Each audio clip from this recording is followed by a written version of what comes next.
Hey guys, apparently I'm late. I got messages, several, to say that I'm late. I'm not that much late, to be honest. I'm kind of on time. Anyway, it's all you guys that are early. Hello, everyone. Not going to say hello, everyone. I probably should, but there's a bit of a list and there's a fair bit of it. I did put a link to the tool making competition playlist up earlier. I'm sure you've all spent an hour watching those videos. There's not an hour's worth of videos. There's only two videos in the playlist.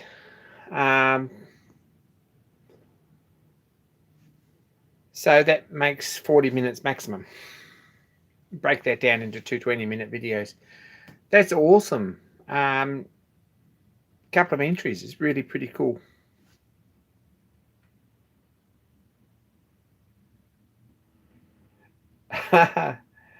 um,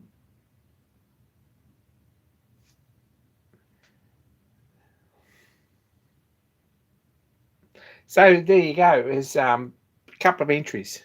If anyone else has put an entry up, please send me an email to the competition email and then I can find it. It's just using the hashtags cool, but don't see all of them. Sorry. Yeah, please send us an email as well.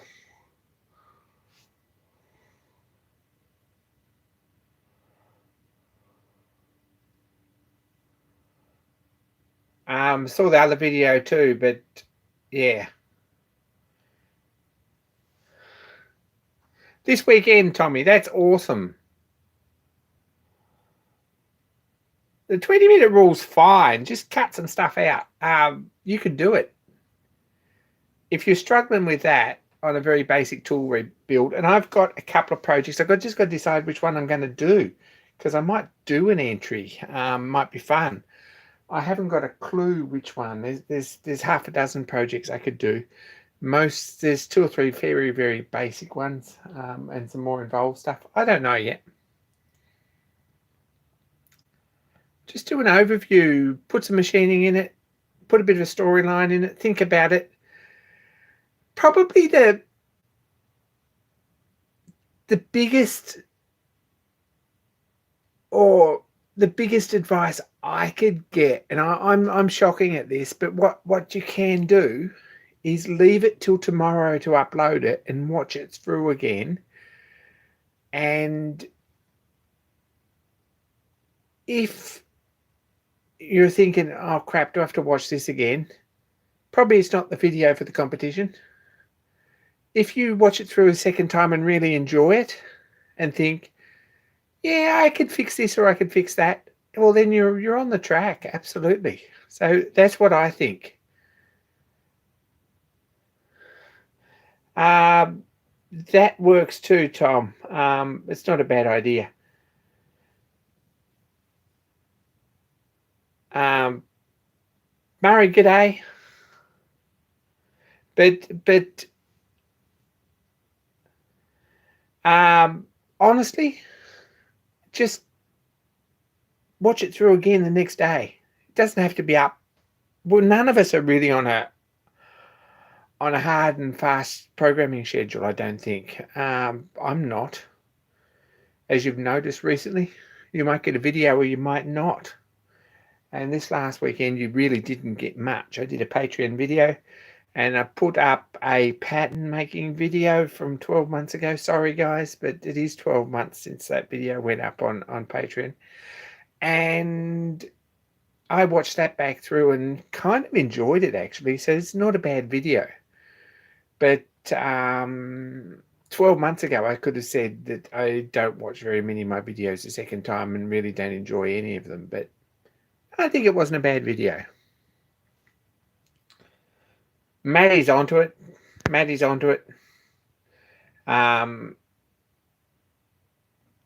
Cam says if he could do a 20-minute video, anyone can. Yep, you're right on. Hey, Scott. And Gary, Gary's left a comment saying it was hard watching it through without chat. Seriously, we don't take roll call. If you miss it, you haven't missed anything that you're going to get the next week. Answer any question twice. It's not a problem. And go watch something cool. And maybe there's some paint to drying or something like that you could watch. But I know watching a live stream through afterwards is hard work. So don't expect you to do that.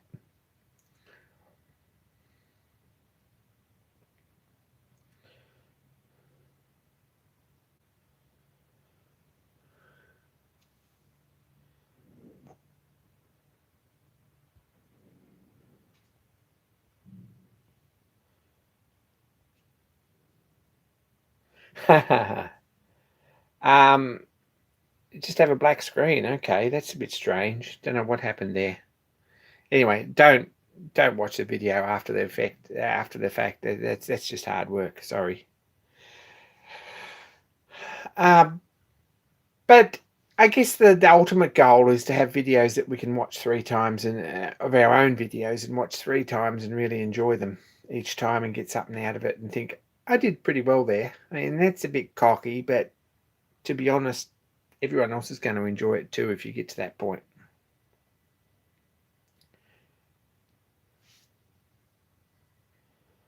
Matt's has started. That's awesome.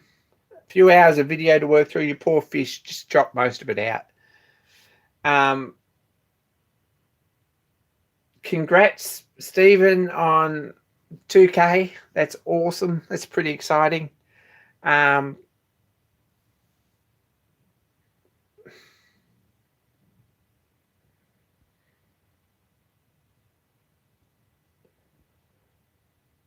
trouble is, you end up looking like Craig. That's where you've got to fix that. But or Murray, you end up looking like Craig or Murray or any of those guys. Craig, got an issue with the sub counter. It's not working. We discussed this a bit last week. Like I said, answer all questions twice. We've got issue. I think YouTube's discontinued the system to do it. Maybe I just need to reprogram it in, and I'm going to try and do that. I haven't got there yet. If it works, it works. If it doesn't, it's probably as good while it lasted. So RIP the sub counter at this point. But I think we're about 6,200. Anyway.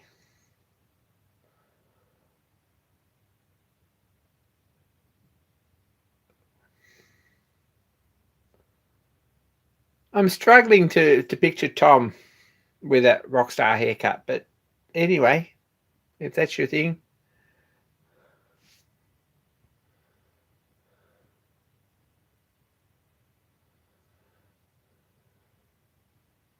Go Create's got his on the way. That's awesome too. That's pretty exciting.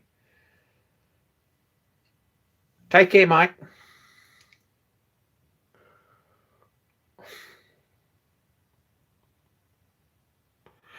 So that's where we're at with that. The competition's well underway. There's a couple of awesome entries. Go and check them out. Watch it back through the next day. That's probably my advice for making videos that are watchable for anyone at any point. There you go. That's what I think. Not good at that, but apparently. John Creasy, g'day.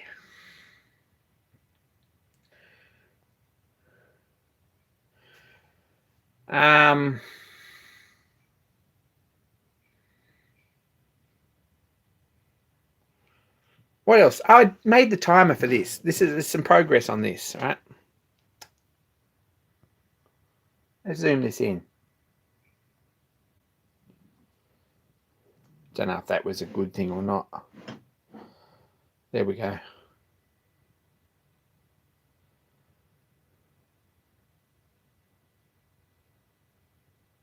Rustanox, good to see you. Couple of interesting videos from Rustanox recently. There you go. Some good tool making competitions from Maddie. Maddie's workshop. Check them out. Some pretty cool videos from Steve Lang. Who else has put up videos recently that are interesting? Go Create's always got cool videos. He's making some wheels for his locomotive, which is a crazy, crazy project that I don't really envy him at all on that.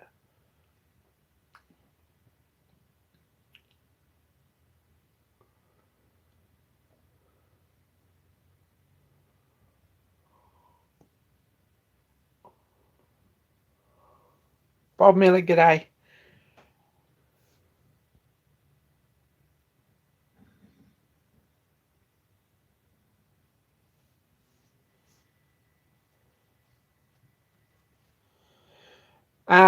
We've got timer on this, right? This is the ignition timer. It's got a cam and a wiper. The cam's got, I don't know if you can see that, it's phenolic, and then it's got so there we see there's a brass wiper goes across the cam underneath there, and there's a phenolic block here for an insulator, and the wire connects under here, and it's got slots in it so we can adjust our timing backwards and forwards. Fiddly little bit, it's only tiny. This cam's got or whatever it is, has got a grub screw in it there. I guess you'd call that the rotor. I don't know if it's a cam really, it's round. So that's on, and we're just going to run a buzz coil and a spark plug. However, we're still waiting on a casting for the head. Gonna zoom out there. Casting for the head and the casting for the piston. It's on its way. It's left Miami probably a month ago. Could be here tomorrow. Unlikely. Could be here next week. Unlikely. Might be here the next week. If next week and another 3 weeks, we might be starting to look for it. But it'll turn up. So this is coming together. I put a...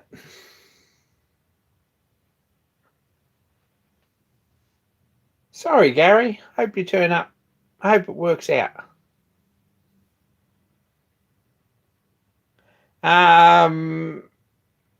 Check Stephen to see if Bruce has actually posted it.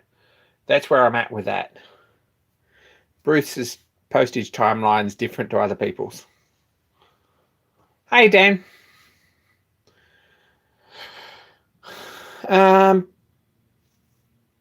I put a poll on Patreon, right, about cooling for this, right? Hey, Ted. Oh, if it left, well, it left, Stephen. It might turn up. It's about the same distance away as Clark's. We'll see. Put a poll on Patreon about cooling for this. I thought maybe I'd just make a tank. So basically a round copper tank sits there like that, something, with a pipe in the bottom and a pipe in the top. Maybe. Bit boring, right? I kind of like evaporative screen printing, screen cooling with a mesh screen or a flywire screen that the water runs down into a bottom tank. Bit messy, a bit ugly. You need a pump. So at this point, that's probably not going to happen. Not sure about that. The other thing is, I put a poll option about a radiator on here. So sit at a radiator on the side that's probably this tall and this wide down here. And I put a groove in the flywheel already.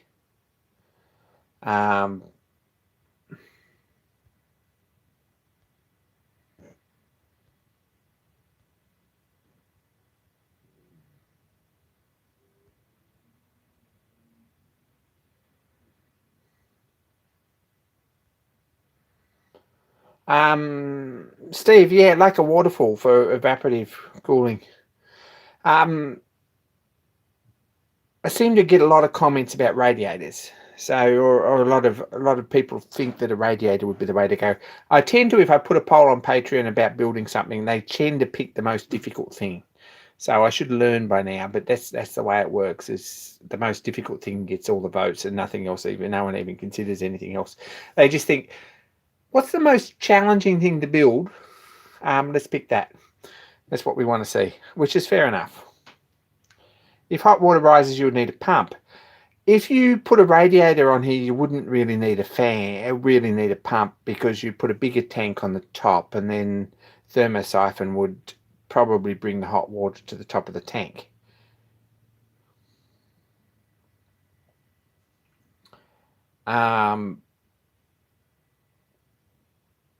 So yeah, self-circulation thermosiphon can work with a bigger tank on top, and I could do that.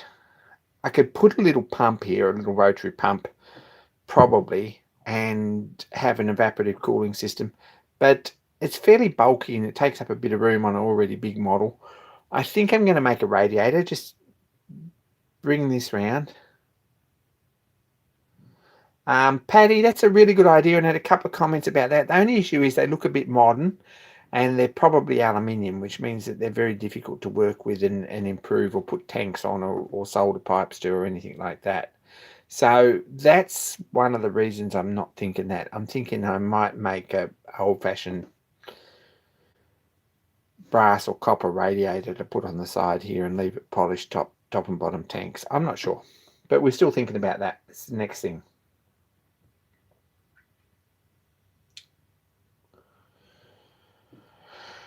And to work without a pump, it really needs a bigger tank on the top for the thermosiphon to work. You need a big flat tank on top, and then you get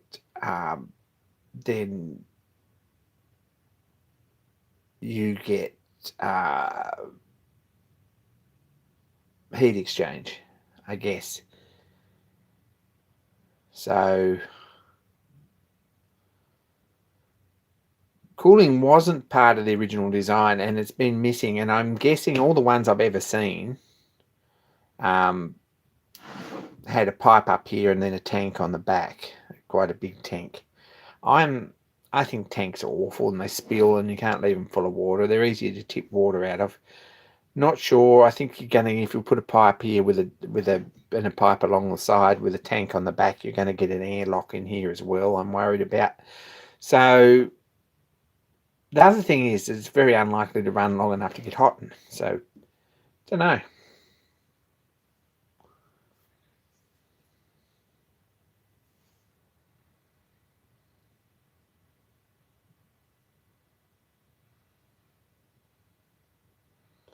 I'm sort of thinking about that, something like that, a heater core or something like that. But probably it's not a big deal to cut a stack of plates and put round pipes through it. It's only got to look decorative. I don't think it's going to actually do a lot of cooling, because I don't think it's ever going to get particularly hot. That's a pretty fair sort of a question, Stephen. How long do I expect to run it? About 5 minutes. Like, seriously. It might run at an event for a little while, but realistically, I'd like to run it for long enough to get hot, but it's not going to run here very often for that sort of time. So we'll see. Anyway,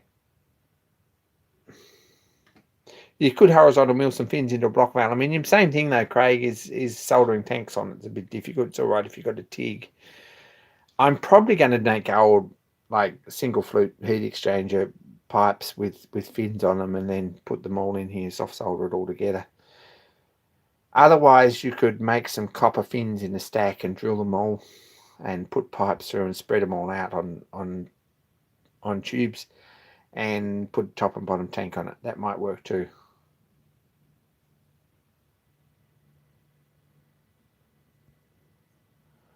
Matt's good question about the making ice cream thing. Not sure what it's going to drive, or if it's going to drive anything. I would really like to see it drive a dynamo, maybe. And that's what I'm sort of thinking towards. But it's a big project on its own, a dynamo, to be honest. And to get a dynamo that actually works means magnet steel and windings and probably a coil winder and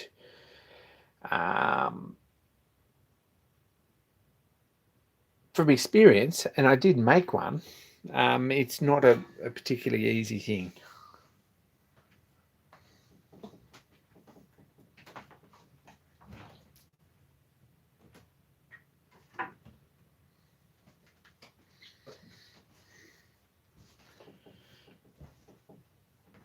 This would look pretty nice here.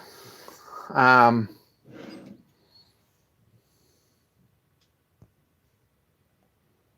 see if I can zoom out again. Sorry. There we go. Right, this is the one I made. And this engine would run this pretty comfortably. I don't know if anyone watched this series. It was a long time ago.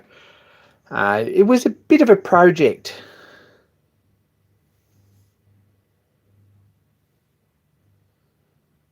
Russell, that's interesting. And Paddy, it's interesting too. I saw your comment. Fairly interesting. This I made, right? It's a little dynamo. It was a bit of a challenge, and to be honest, it could be better. Quite a lot better.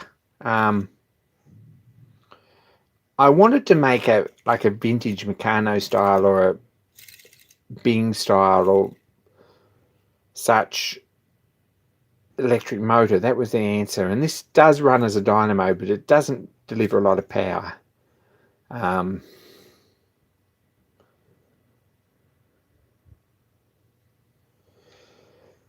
It could have done with less gap here in the windings for sure. Absolutely.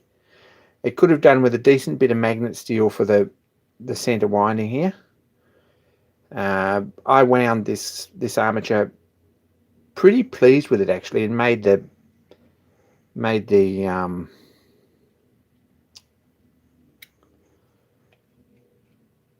what do you call that? Anyway, it's got brass bushes on it. This is not a permanent magnet. I would have loved to have made it a permanent magnet.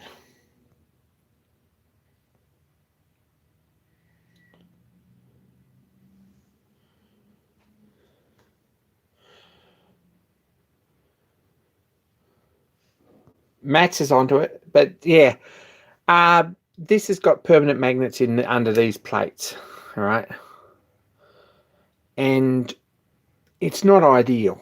I would have loved to have made this a permanent magnet, but it's a complicated process. But I did make 2-pole armature and set all this up. It was a pretty fun project actually. Made this brass casting, machined it up, and this is basic timing. It's adjustable here, so you can move this backwards and forwards. And I think it's a pretty neat little job there. I'm kind of pleased with it. And on a 9-volt battery, it really gets up and goes. It runs like a charm as a motor, and it's a pretty fun project. However, as a dynamo, it struggles at 5,000 RPM. It's putting out about 3/4 of a volt, you know.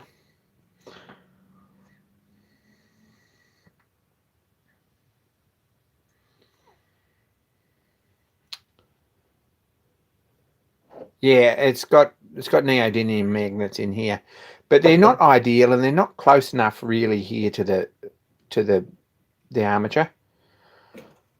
I would have liked to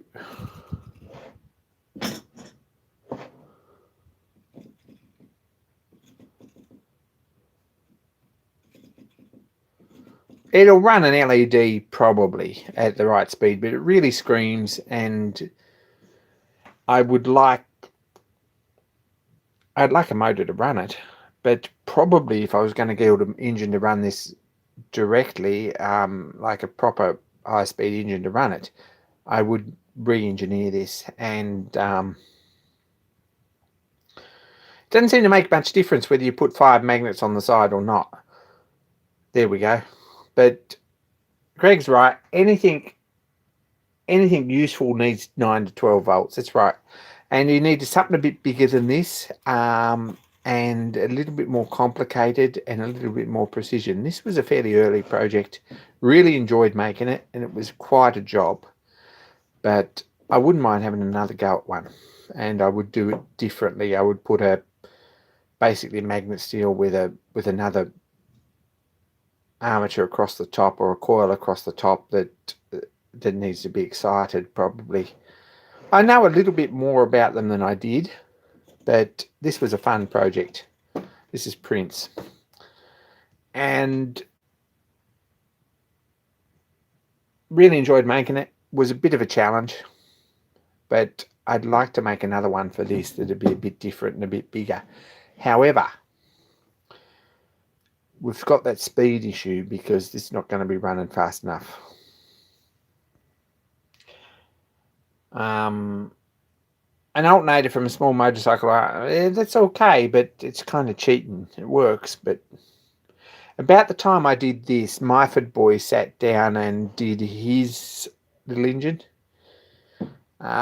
his little dynamo on his stationary engine, which had a modern DC motor running as a dynamo, and I think that produced reasonable current. But as an aside, I made this from scratch, and around the coils, everything, machined the armatures round and insulated the coils and wired it and made the bearings, the commutator, brushes, all that stuff, and really enjoyed it. But if I did it again, I'd do it differently.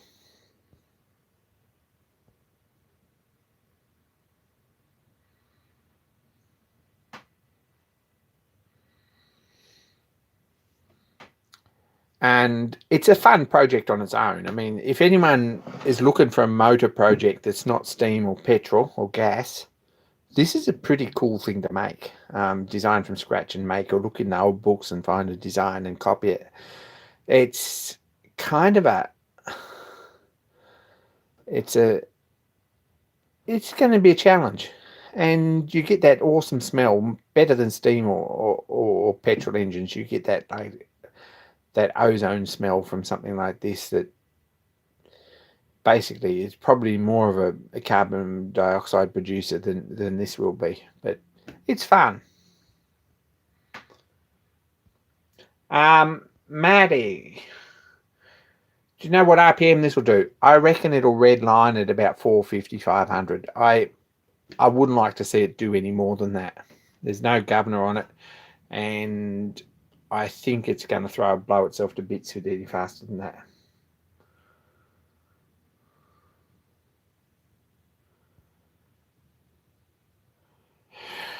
The PM research kit's probably pretty good fun. Mr. Pete actually made one of those a while back, about the same time as I built this. As sort of, he went through, I think he probably made his, or started his first, and then I went through and made this.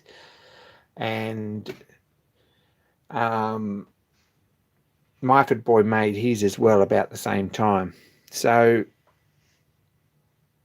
mine, I think, was the most complicated one, and it works as a motor and works well, and it's kind of cool. It's fun. And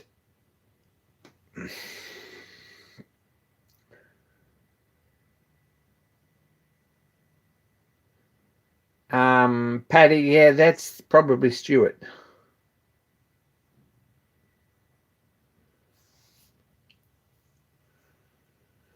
You could definitely gear the output up if you run it off here to here, 500 to probably 10. That gives you probably 5.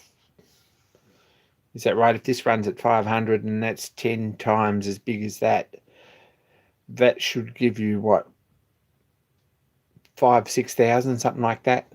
But it's minuscule. It's certainly not enough to run this engine. And if I built a dynamo for this, I'd like enough output to run a buzz coil to fire this engine. So that's where we're at with that.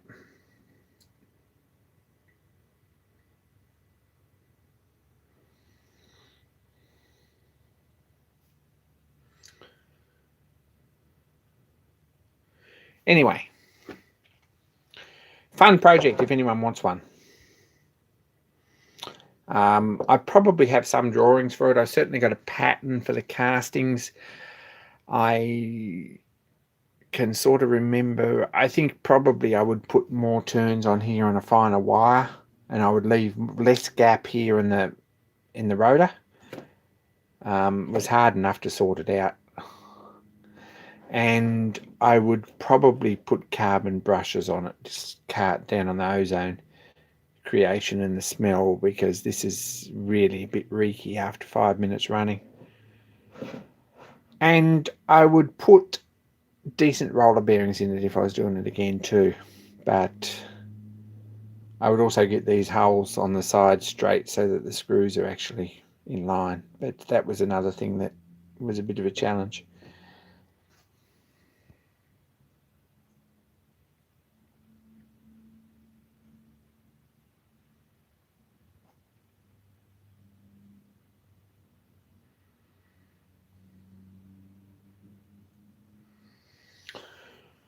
So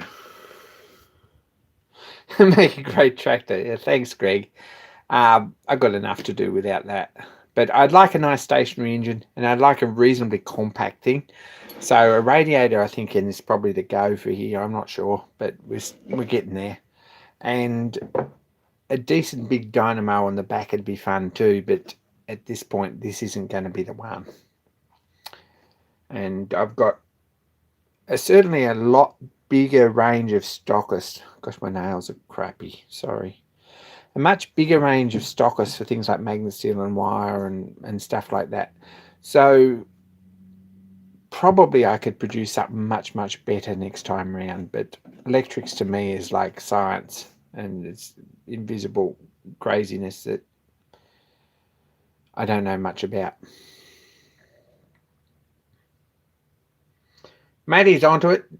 Don't forget to thumbs up.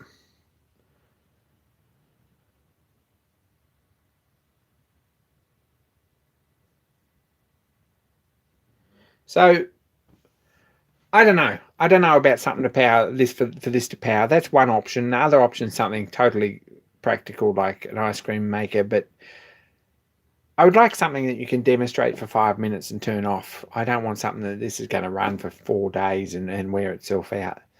I'm not sure. Anyway, we're thinking about that. And I've got books and books and books of early dynamo designs and ideas with that. And certainly there's ways to make one that actually does work, rather than one that's just really a boat anchor and demonstration visual piece.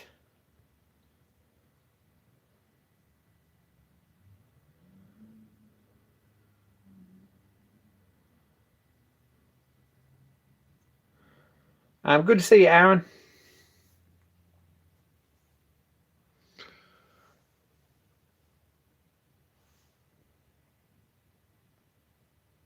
Run a water pump with dyed water. Yeah, that's very, very, very English rally field sort of style. That's cool. But trouble is with water and pumps and things is that you end up with splash and mess and stuff everywhere, and I don't like that much on my workbench. Anyway, plinth or sled? Really good question mark. I would like to put on a sled. It's not going to have wheels because it's going to move backwards and forwards a bit, because the balance is something that this doesn't have. And that's the main reason it's not going to run much faster than 400 or 500 RPM. However, a sled would be nice. It's sort of, that's what I would really like is a sled. Now, it's got to have something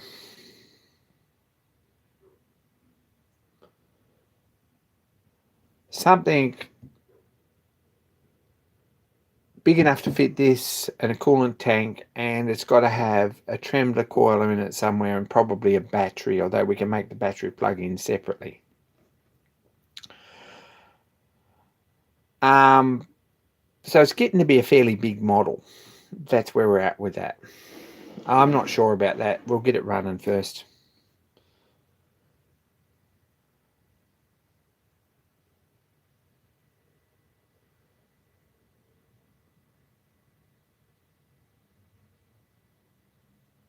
And there's Alistair. G'day, Alistair. The whole /me thing sort of shows your age a little bit and your upbringing.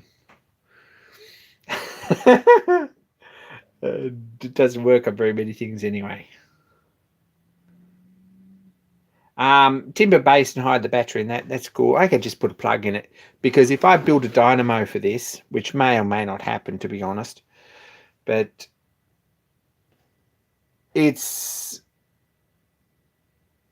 probably you could unplug the battery once it's running. So don't know yet.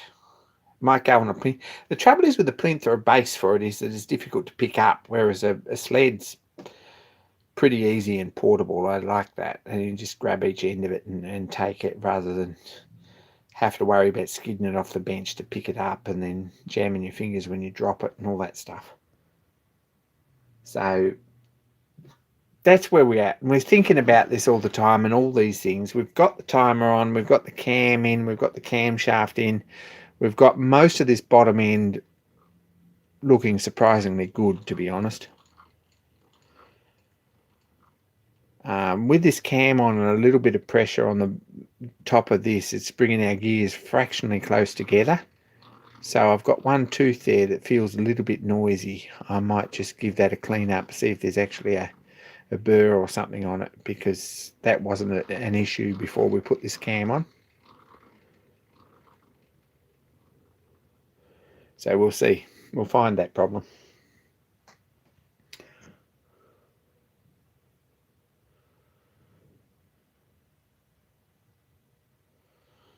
So there we go.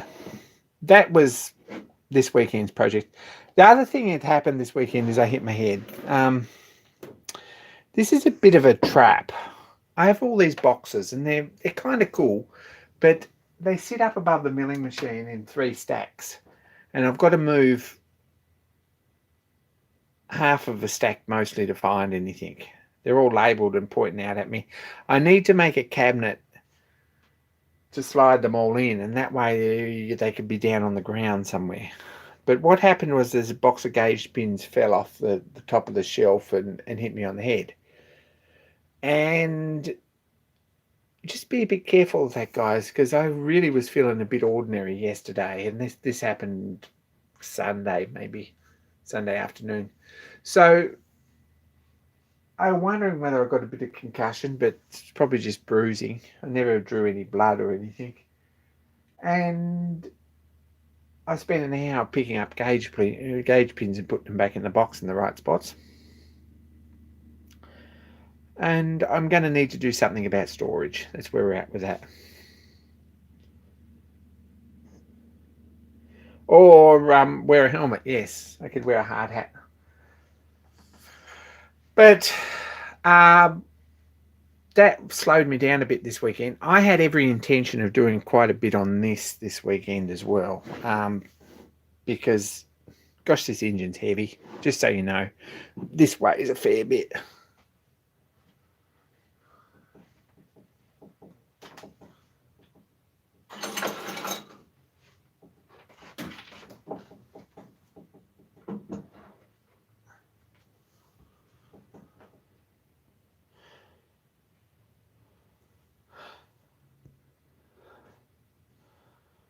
Has it got a spike on the top fridge? It won't be the same without a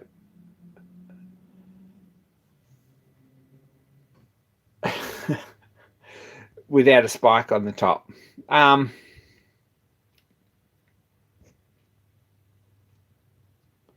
The floor is not a shelf. Yeah, Craig says that. The floors are a fair bit safer usually than shelves. But I'm going to put some more shelves up. and get things organised and out of the way, because this needs to be up off the bench. It's in the way here. Whether I make a shelf a little bit higher to sit this on, or whether I put it somewhere else, I'm not sure. It seems to be getting bigger before it's getting smaller. Got all these on the other week, springs. These are just dummies. And I've started in on these castings. I haven't done a lot to them. I've got to set them up. They're awkward things to set up a machine and cut because of those little webs in there. And they're not particularly good castings. They're going to need a bit of a clean up with some Cratex and stuff. And then they've got to all be... I've got rivets. No idea where. I think there's a box of rivets come. There they are. Here. Box of soft rivets.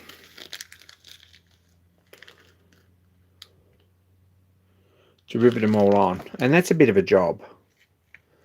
A little bit of a challenge, actually. But we'll see how we go with that. It's the first time I've ever done that. If anyone wants to impart some wisdom about riveting them on there, cutting them in half and riveting half on each end, I'd be happy to listen.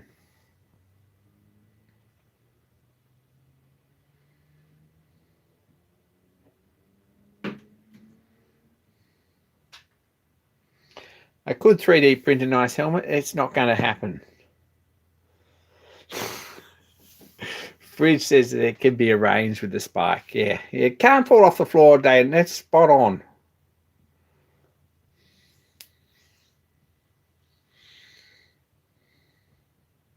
You visit London and get a policeman's helmet. They're dark blue. That's probably a good option too, Paddy.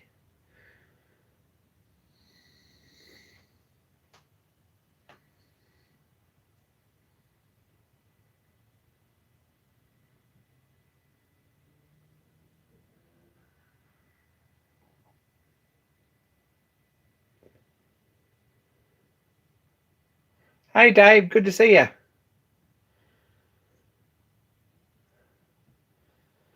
Anyway, Fridge obviously meant something different with his comment about getting one on Anzac Day, which is Veterans Day here in Australia, or whatever you want to call it.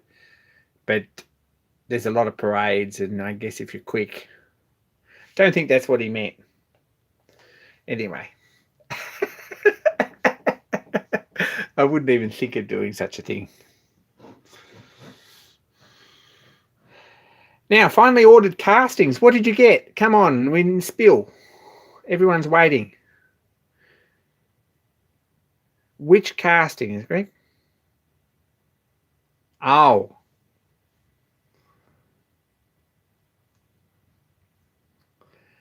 Castings. The magic word castings. I've ordered too many castings lately. 6-cylinder marine engine. That sounds really nice. So,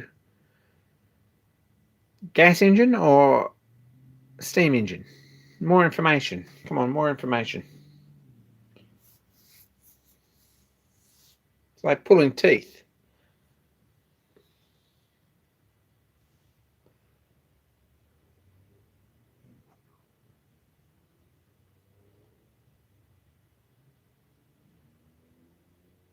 That's a big steam engine.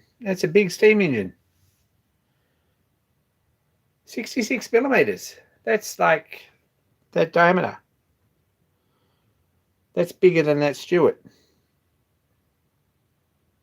6 cylinders.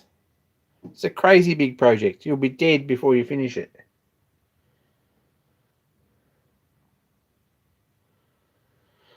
That's awesome, Dave. Look, shout out on the big indicator thing. I've seen some really cool ones. If anyone's watching this and builds an indicator, email me some pictures. The email address is down the bottom. You can write it down. There you go.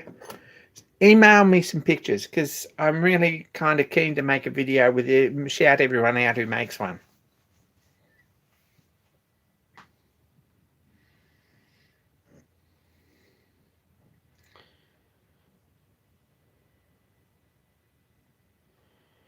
That's a crazy big engine. You're going to need a boat to put it in then. I'm guessing you're not building an aeroplane.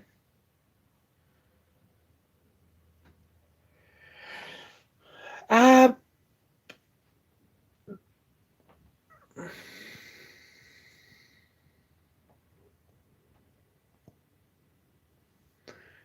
what's everyone else making?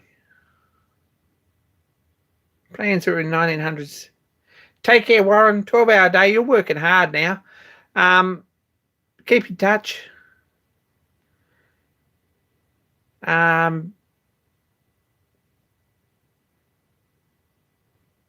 Take care.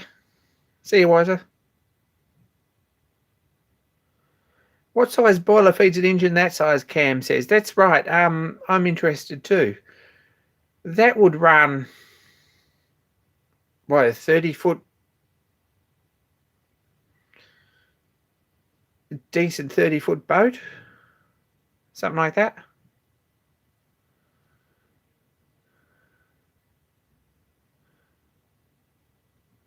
This might be a bit ambitious, but it'd certainly move it through the water. What would it run, a 12, 14-inch propeller?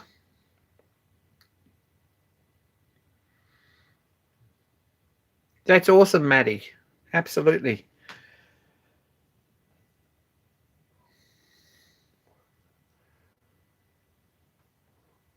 So if anyone who's surfing the web or YouTube finds a subscription counter hack to make it work, let me know that too, because I haven't. It's only a 12-foot boat. That should be plenty big enough for that. I would be surprised if a twin that sort of size would be plenty enough steam, more than enough steam. But anyway, should be fun.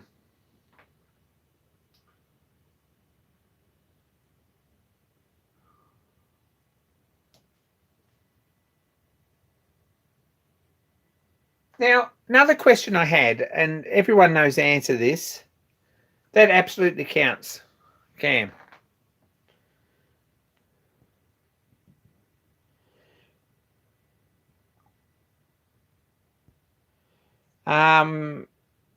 Interesting question Fridge has there. Is it a compound engine? Interested to see about that.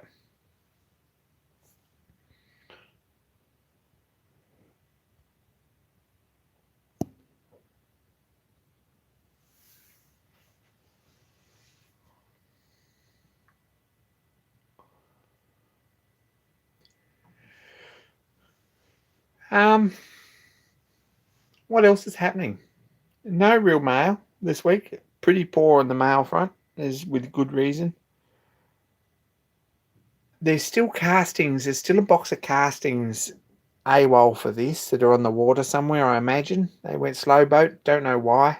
The parcel must have been overweight or something. There's still 3 more castings for this on its way. There's also castings from Clark Easterling, which has castings for the 400 in it. And apart from that, it's a bit boring.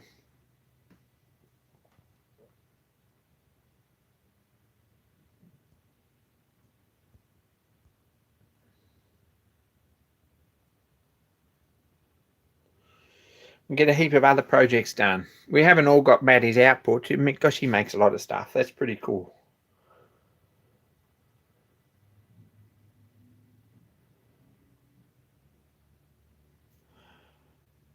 If you have a look for container ship accidents or container ship fails on YouTube, you realize that container ships losing containers is a pretty common thing. I think I don't think it's all that uncommon. So stuff goes missing, especially I think empties, because they tend to stack them up extra high and then the wind blows them over. But I don't believe that those like twist locks are supposed to hold 6 or 8 containers tall. I just don't think they're up for the job, and I think that's where the problem is. Now I'm sounding like ABE, but that's what I think is the issue with shipping containers, is that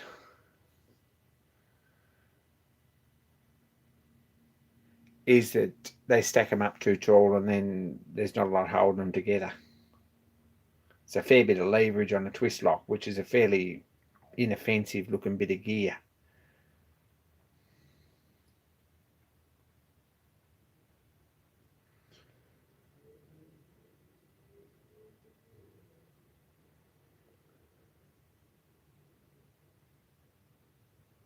Matty has to be easy build for the first one.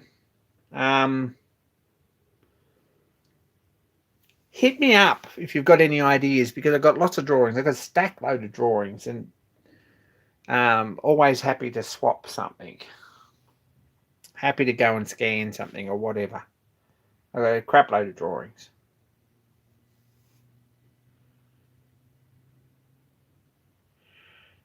Tom's right. They're just, shipping containers are just stacks, all separate and individual, with 4 hold down points, one in each corner and probably one in the middle. And they're not tied together at all at the top, so there's no cross bracing in them. And if you stack them up, like with the empties, they stack them up 6 or 8 tall, they're kind of, I don't think they'd take a lot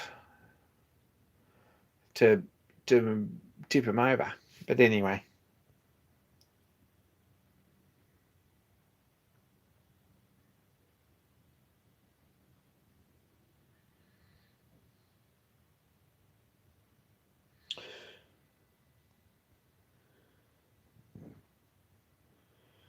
So there you go. There's my ideas on shipping containers. I know nothing about shipping at all, but it sort of seems to me that the ones that fall over are the ones that are stacked up a bit higher, and haven't seen. I mean, twist locks are great. I've seen someone pick up a twist lock truck and trailer at a wharf without undoing the twist locks, and pick up the truck and the prime mover as well, and kind of have to get a forklift out to straighten it out before they put it all back down on the ground. So they will take a fair bit, but I don't know if it's really.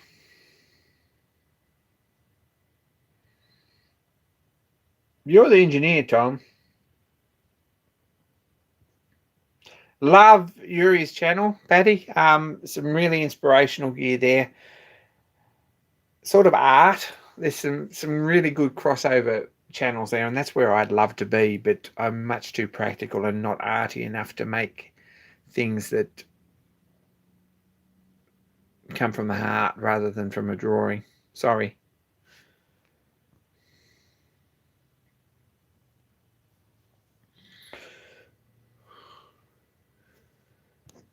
So anyway, that's where we're at with that. The 2 projects that we were going to get stuff done on the weekend, I got one job done, and I didn't even touch on these little castings here.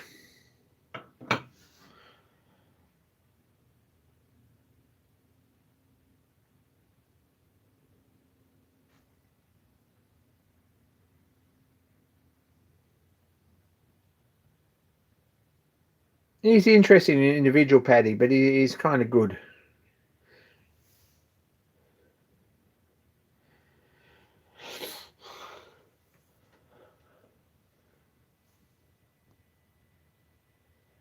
It's 5 a.m. where you are. It's nearly 9 p.m. here. Busy day at work, crazy busy at work. A lot of fairly serious rebuild jobs that really didn't see coming the last couple of weeks. We seem to be spending a lot of time doing like major watch repairs rather than just odd jobs and simple stuff. Don't know why that is, but anyway, people are obviously spending money. We're digging out and finding stuff that needs fixing, and they had enough capital to fix it. I don't know what that is. I believe there's still a Myford lathe for sale here. Now, a couple of people have probably gone and had a look at it. if anyone's on the Gold Coast looking for a Myford ML7, I had a guy who was fairly interested, and I think other stuff went down. I'm not sure what's happening there. Anyway, I think Marcheck has still got it for sale. It's been fully scraped and new bearings, and the motor's been done up, and it's on an original Myford cabinet. It's got quite a lot of accessories with it. It's fairly sweet, and if I had room for it, which I don't, but if I had room for it, it'd be very nice here, but it's not going to happen. I've got to resist that.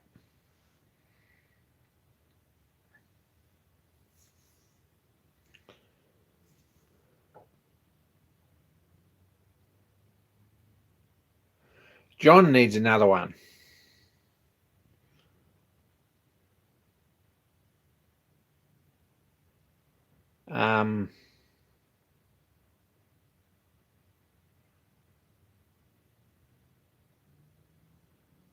Oh, excellent, excellent. Fridge and Raymond, that's really good. That's a nice lathe. Dave, claiming like salvage on a shipping container is all very well, but I imagine if you've got a half full shipping container floating just below the surface in the middle of the Atlantic Ocean, and you've got even a fairly reasonable sized tugboat, which you've got no real business having out there anyway, getting whatever's in it out of it without it sinking and without spending more money on fuel getting it back to shore than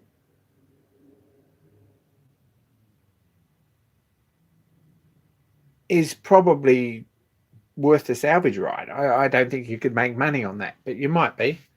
I might be wrong.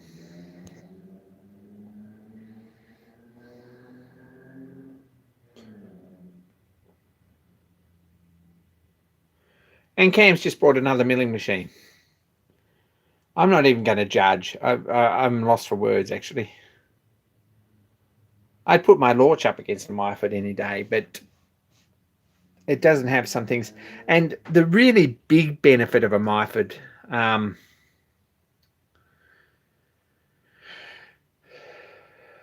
the big benefit of a Myford is that you can get bits for it and you can fix them easy. There's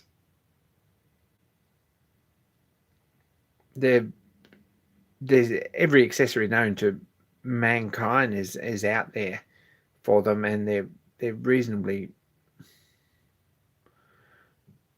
cheap. And if something goes wrong or they wear out, being flat bed, you just fix them.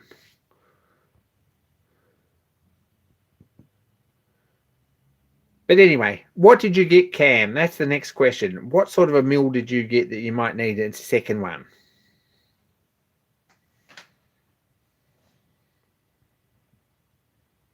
That's a really good move, Ray. I'm impressed with that.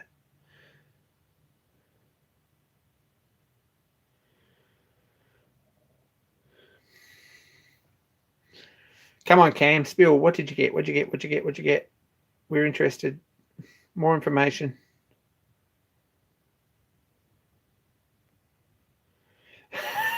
The reason Myford bits are getting a bit scarce is John already bought them. I don't have a new mill. I bought a collet block, right? An ER32 collet block.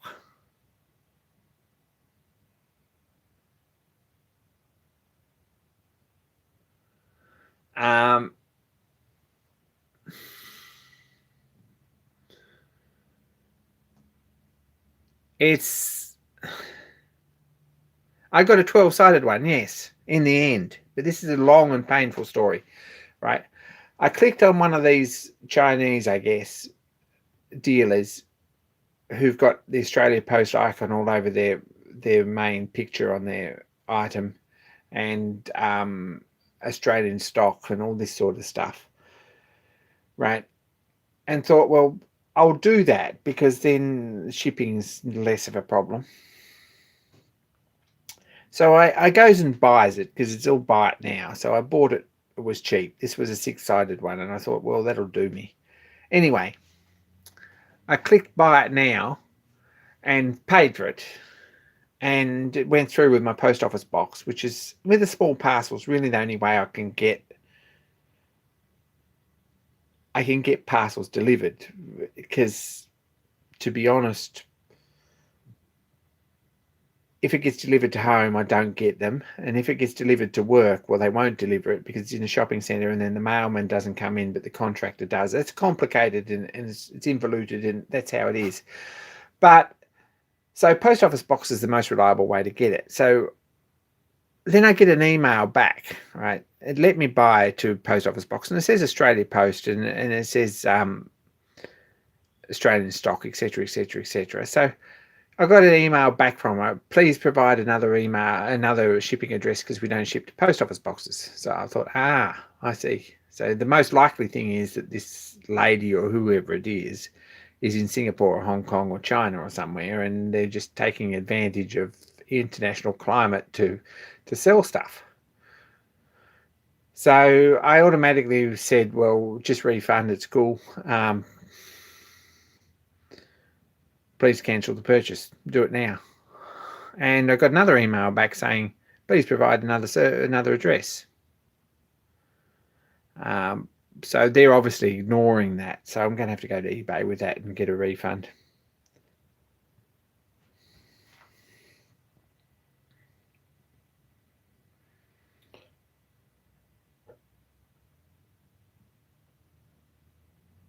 Oh, excellent, Cam. Can't wait to see the video. That sounds like a good machine. Compound table's a bit flash.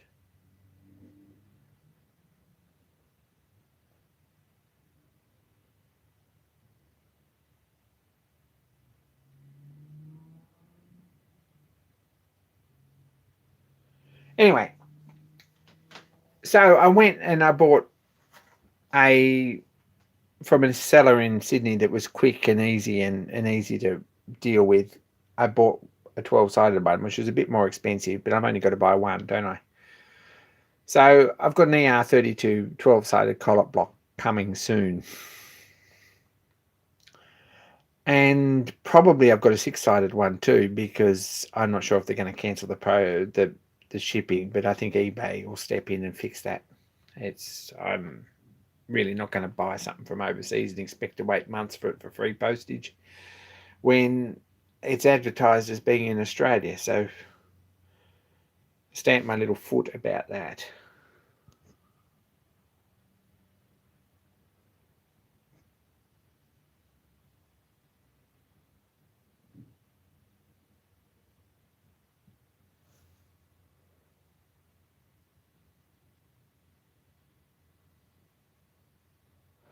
Thanks, John. I really appreciate that. Have you actually seen a 12-sided one? Maddie, I'm onto that. I'll do that. Anyway, so that's my shipping saga, and it goes on, and it's the same. If I get parcels from John Creasy, they tend to take extra week to get here because something to do with his handwriting means that they go to the wrong post office invariably. I'm just a bit sick of post at the moment.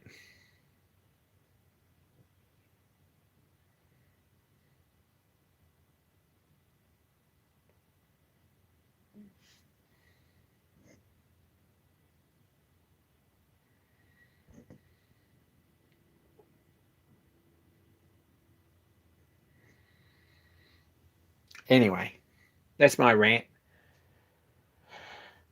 I seem to be doing a lot of ranting this weekend. I did put a Facebook post up, and I guess everyone saw it and got upset with it or applauded or whatever you do. There doesn't seem to be any in between. But there's a Facebook post about posting old political memes that have been proven to be wrong or have a reasonable amount of evidence to say that there might be some doubt about them. And they were first seen on Facebook about 2014. Go find something cool to do with your time instead of posting that sort of crap on Facebook and getting a lot of angry faces from people who should know better. Anyway, there we go. Might have something to do with the hit on the head.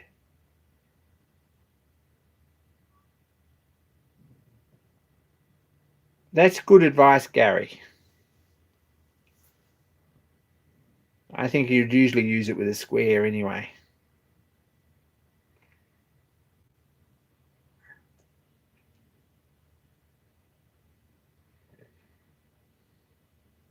$32 isn't too bad. I waited for 2 boxes of really crap inserts. This is where I'm getting with this. These inserts aren't much good. Right? Not very impressed about that. I've chipped one of these already on both corners in brass, so they seem a bit friable. I'm going to have to find some decent ones at some point. That's where I'm at with that.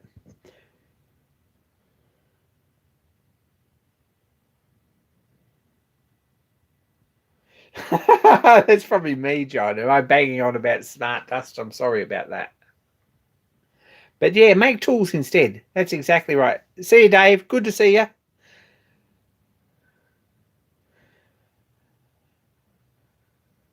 Who uses inserts and brass? People are too lazy to change tools. There you go.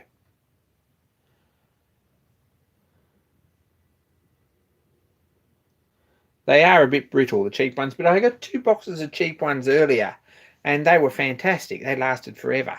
But anyway, these I don't think are much good. But I've got 2 boxes of them, and they were really cheap, so I can probably afford to choose through a few of them and not stress too much about it. But at some point, I'm going to need to get a decent tooling system or a decent set of box of inserts and spend some money on them, I guess. Take care, Cam. Can't wait to see the new mill. Maddie didn't see that up 3 times, but anyway, there you go. Yeah, make tools instead. That's right. I think that needed to be definitely, absolutely highlighted because, yeah. Anyway, I need some decent inserts and I need a couple of different radiuses, and I would like to get something with actual labels on them so I can tell what they are. That's what we're at. But high-speed steel's the answer for brass, and yeah, you just got to take the time to change it over. So probably what I need is an extra tool holder if we really want to be there. If you want to make an issue of this, we need another tool holder. So I need some steel to make some tool holders.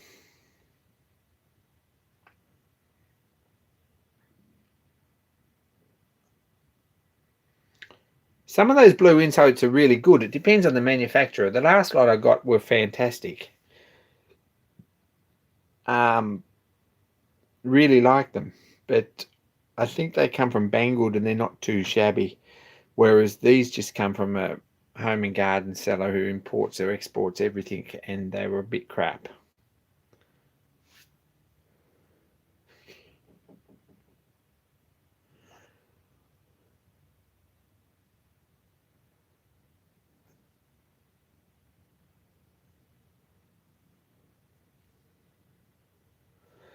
Yeah. See, the thing about Steve Jordan is that he makes his own labels, and he'd be probably okay with these because it's another excuse. But there's nothing written on these, and I haven't quite got to the point that I'm labeling my insert boxes. But anyway.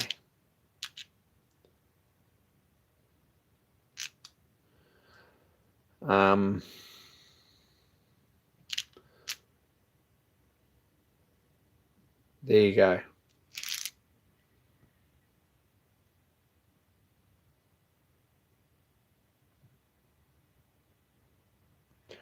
I think it depends which box you get, to be honest. I mean, you probably if I started into the other box, these would be fine. I think it depends on the batch and the seller and where they come from. But I'm not that impressed with these ones.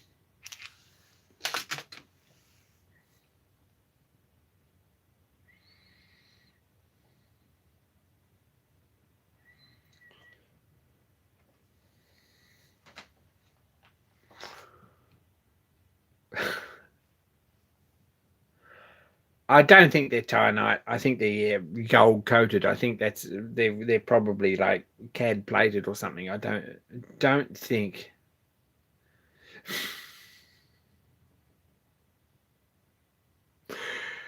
Oh my gosh, Patty, you're talking about the English Keith Feder there. Either way you look at it, that's the correct description.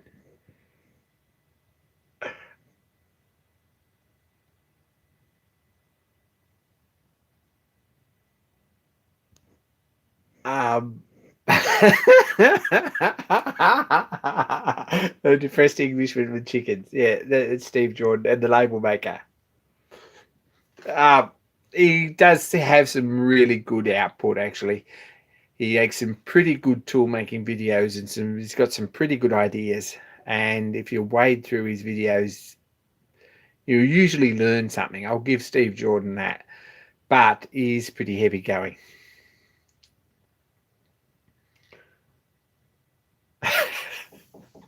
Anyway.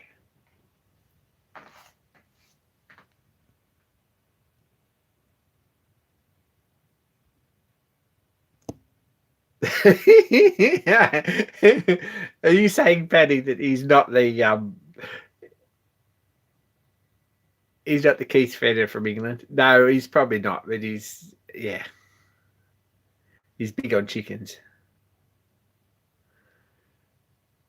My shop's about 4 square meters too, Paddy.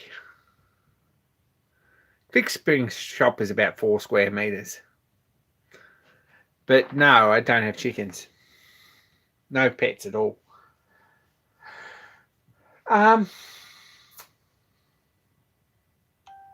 What else? What else? I don't think there's much else to cover, really. I've got work tomorrow. It's pretty awesome.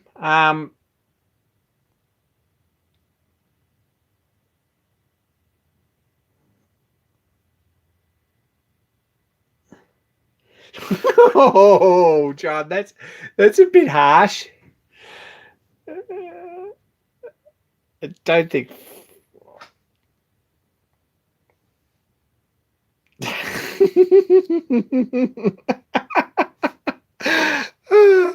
Frank Spitzer with a lathe. That's terrible. He's quite a nice guy, I'm sure, and you can learn stuff from him. So that brings us in a full circle back to the tool making competition.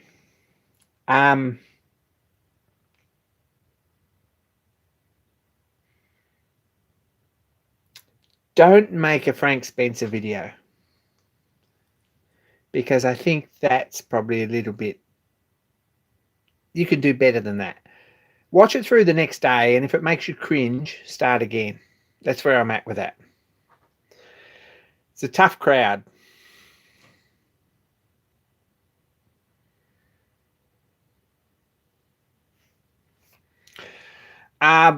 And most of all, have fun. Seriously, make something cool. Don't make a chore out of it. Make a cool tool, something that you like, and we like to see the enthusiasm in your voice and hear the enthusiasm when you make something that's extra nice, and that goes a long way as well. But looking forward to seeing more entries.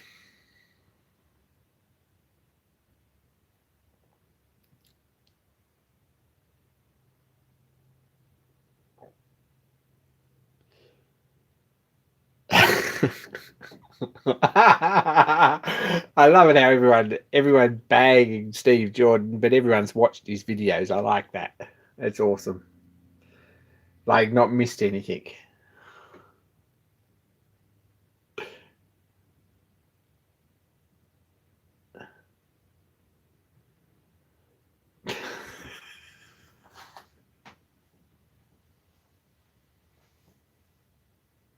Sorry, I'm laughing here. I'm laughing. I'm going to call it a night. The party's getting rough. We've had enough. Tomorrow's a work day. I'm going to say thanks for watching. Don't forget to like and subscribe, all that sort of stuff. If you're looking for some content, go check out any of the creators in the live chat on this live stream, right? Anyone, because they've all got awesome awesome content, and you can spend hours just chasing down one.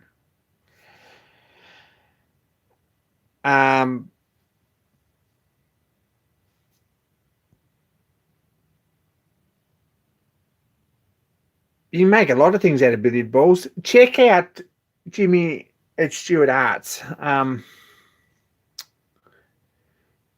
Jim Porter. He's spent months making stuff out of billiard balls and bowling balls. Awesome channel. And what else was I going to say? If you run out of things to watch, go back and watch this, because we may revisit it one day or we may not. Don't hold your breath on that. That's Jimmy Porter. Jimmy Porter, Richard. Stewart Arts. If we have a look,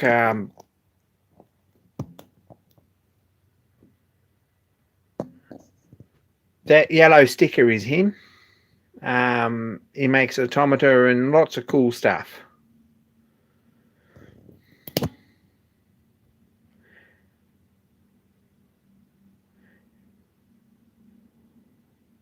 Anyway, take care, and I'll catch you next time. My camera mount just broke, so I'm holding this up with one hand.